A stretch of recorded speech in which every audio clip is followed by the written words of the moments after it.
An American cave researcher was pulled to safety after being trapped more than 3,000 feet underground for 12 days.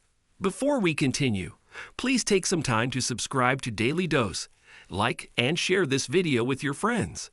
40-year-old Mark Dickey had been exploring the Morka Cave, a remote subterranean network of narrow tunnels in Turkey's Taurus Mountains and the country's third deepest cave. The Guardian reports Dickey was part of a team mapping the cave for the Anatolian Speleology Group Association.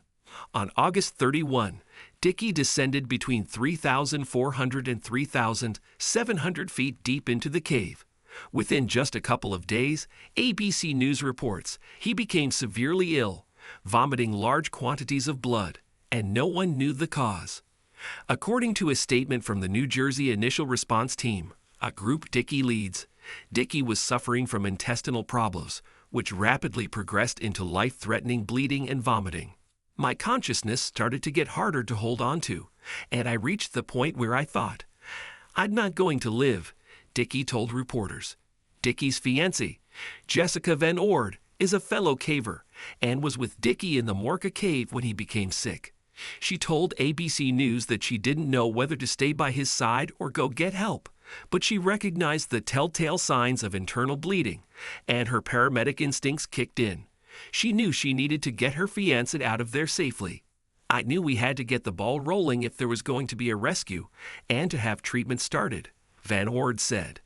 Van Ord was able to alert responders on the surface of Dickey's condition, spurring a massive international rescue operation involving 190 experts from all over Europe, including doctors, paramedics, and experienced cavers.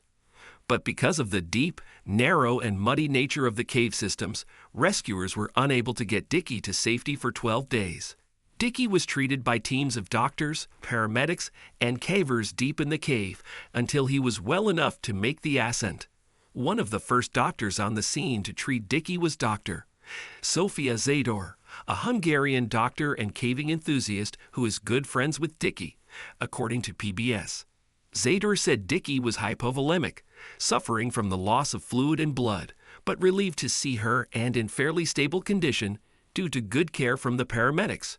It was a tricky situation because sometimes he was quite stable and it felt like he could get out on his own, but he could deteriorate once again, she said. Luckily, he didn't lose any consciousness and he saw the situation through.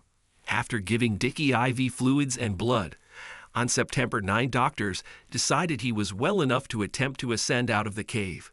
It was a difficult and dangerous journey.